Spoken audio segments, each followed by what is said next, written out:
قاطع وحيسا وان قاطع الحمد لله. marka ugu dambaysa iska baarto gorteed horta iska baar ma eeg qofku hadduu dawada qaato ma baaraan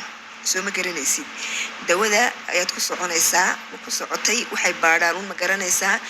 dawadiina jirka la qabsatay intaan bay baaraan ina yani maxay dawadii hal mar hadii laga helo dawa qabtaa waa forever forever laakiin subxaanallah horta eeg dadka Soomaaliya iyo ka dhulkeena ma yaalo ma garanaysaa maxay haday shay baar xoog ma yaalo. السلام عليكم ورحمة الله وبركاته ومركلته يا ولاشين يا قصة كلته عسو إن شاء الله هديت هاي مركي كجور رسالة صبوقتي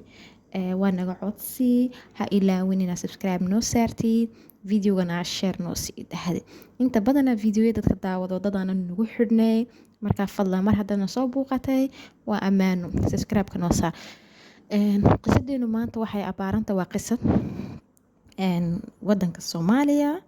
وقصة الصومالي دي إنك كدعدي أيامها برها بالشدة قفصتي سيدي دبا نقول بدنك وحن سوق بين شري قصة ودنك عربتك كدعة لكن هدي لغا موايو قصة كدعة ودنك لنا وقصة من سوق بيو قصة دان وإنام بكدعدي ayaamahan oo daba social media ga haysata waxayna inantan wareysi buuxa siisay oo ilaa dhowr saacadood soconaya ilaa 2 saac 3 saaco Ridwaan Isaaq marka hadaan wax yar soo koobo dad badan baan inanta waxa laga yaabaa wareysigeena wala dhageyseen baa la isku haystaa inantan horta hadaan wareysigeega soo koobo sidii inantan ka muuqata maasha Allah waa inaan wax baratay isma khabeeyo kalaanba madartay qofka wuxuu yahay qofka ka muuqata waa inaan diin leh waxbarashana leh ku soo kortay ku soo barbaartay wadanada Carabta khaasatan Imaaraadka marka inantan isay sheegayso qoyskooga waxay tiir curada hooyadeed bay ahayd yaabaheed baa inkastoo waa beed xaas kala lahaa walaalaheed bay caawin jirtay hooyadeed bay caawin jirtay marka inantani ma aragtay heerkooga aad ba ugu tiirsanayeen inaan wax soo barto lagu dadaalo wax la soo baray kadibna sayida noo sheegtay shaqo qabatay shaqo tagtay wadanka Imaaraadka u soo shaqaysay nurse ahayd caafimaadka baratay oo heerkooga ku tiirsan yihiin baa waxaa dhacday maalimaha kamida inana asxaab yihiin ee aad iskugu dhawaayeen in ay bartay amba ay u soo bandhigtay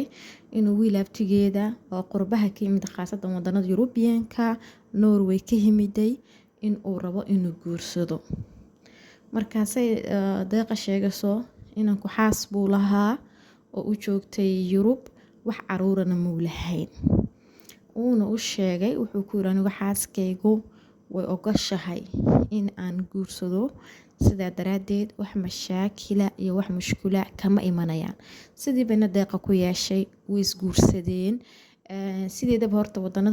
wadanadeena Soomaaliya sharciyadani kama jiraan marka la isguursanayna la isbaaro waana wax fiican dhalinyarta imkana lagu baraarujiyo amba dawladuba ay shuruudaha ku soo darto wax aad u fiican labada qof markay isguursanayaan inay isbaaraan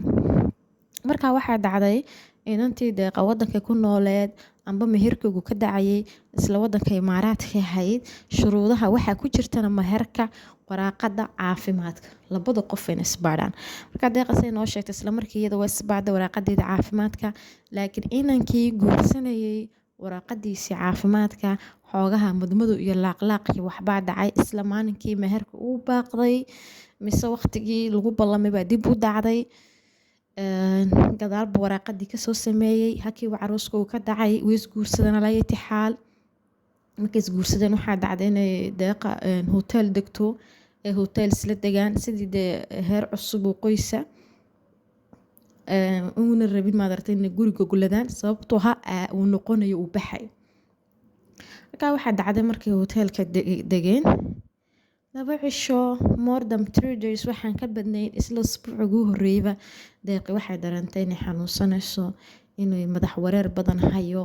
inay caajis badan leedahay inay aad u daalan tahay marka koloniyadu waxay isku badinaysaa islahayd waxa laga yaabaa inaad xaamilo tahay waxa laga yaabaa madartay inaad waxaas un dawaqadan iyo labadan uu ku keenay deeqi waxa dhacday inay hospitaalka tagtay sida markii hore tabad khatiirtii la shaqeyn jirtay inay dhakhtarka tagtay inay iska xanuunkeyga isbaadhay wax kiis uurana may lahayn deeqi xanuuno kaleeto lagu sheegana waa la waayey markii wax lagu sheegay la waayey deeqi sida waxaan usneen waxaa dhacday inay ka sheekido ninkeygii deeqisee noo sheegaysa waxyaalo badan baan arkay bay tiray waxyaalo iga khakhabeyn jiray kaniino waxyaalo sharoobooyin calaa ayati xaal inankii sidiisu ku socday wuxuu ku noqday Norway si degdeg u baxay deeqina shakigii waa kusii weynaaday heer waxay gaadheen inay isbaado Soomaaliya timaado isku baado ay iska hesho xanuunkii marka iminka ma aragtay waxay cadaalad bay rabtaa inantaasi baraha bulshada timiday wuxuu markuu baraha bulshada mar yimaadana faraaqayntu aad bay u badan tahay